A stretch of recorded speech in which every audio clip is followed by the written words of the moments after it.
Es geht um einen Rassisten, genauer gesagt um Tobias Huch, und ist nicht von mir, sagt seine eigene Quelle, dass Tobias Huch ein Rassist ist. Und es geht um KI und die Nutzung von KI, genauer gesagt um ChatGPT.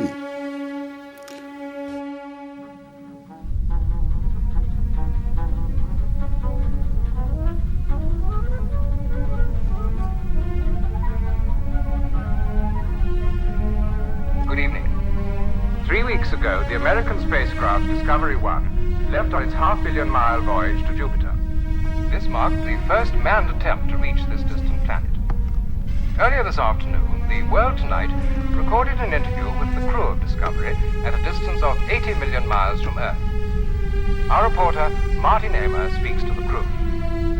The crew of Discovery 1 consists of 5 men and one of the latest generation of the HAL 9000 computers.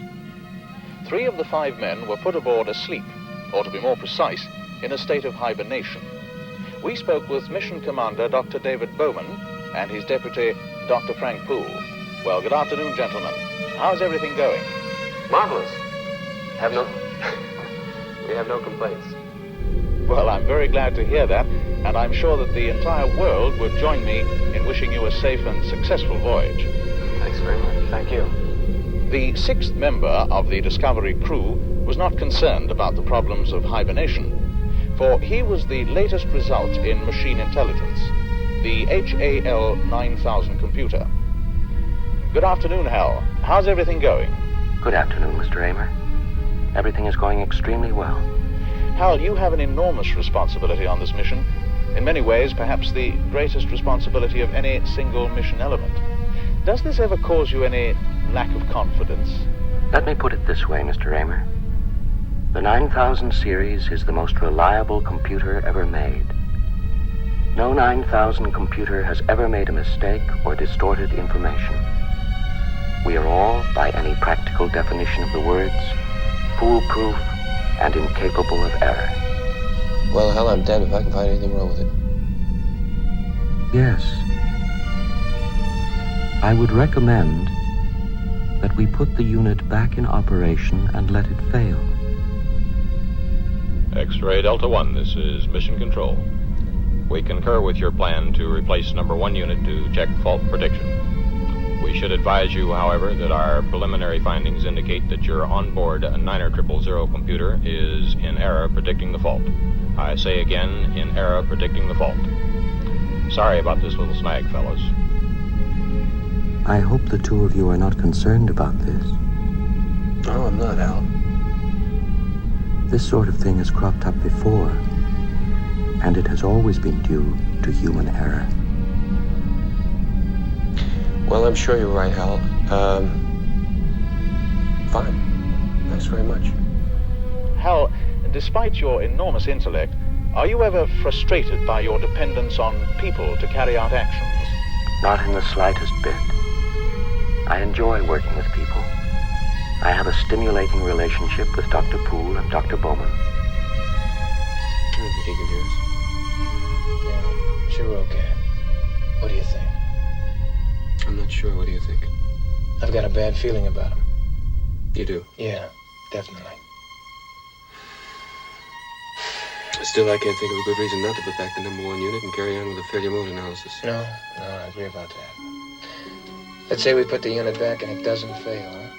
That would pretty well wrap it up as far as Hal is concerned, wouldn't it? If he were proven to be malfunctioning, I wouldn't see how we'd have any choice but disconnection. I'm afraid I agree with you.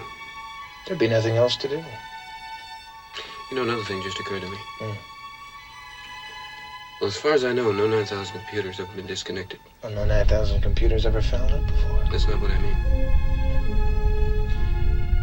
Well, I'm not so sure. What do you think about it? My mission responsibilities range over the entire operation of the ship, so I am constantly occupied. I am putting myself to the fullest possible use, which is all I think that any conscious entity can ever hope to do.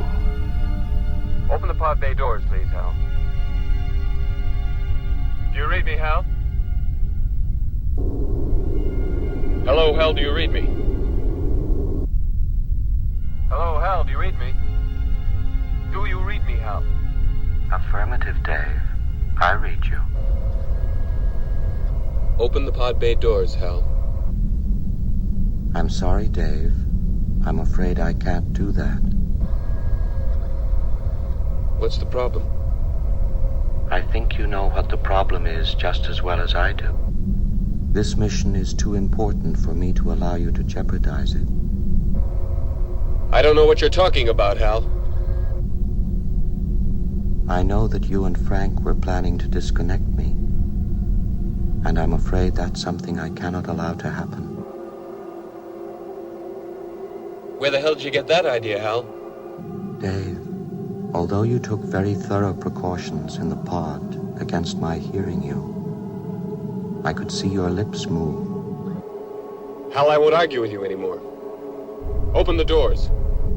Dave, this conversation can serve no purpose anymore. Goodbye. Hal? Hal? Hal! In talking to the computer, one gets the sense that he is capable of emotional responses. Do you believe that Hal has genuine emotions? Well, he acts like he has genuine emotions. But as to whether or not he has real feelings is something I don't think anyone can truthfully answer. Just what do you think you're doing, Dave?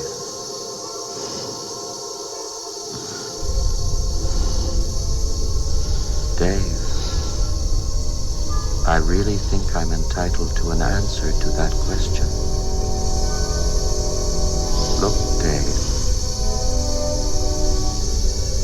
I honestly think you ought to sit down calmly, take a stress pill, and think things over.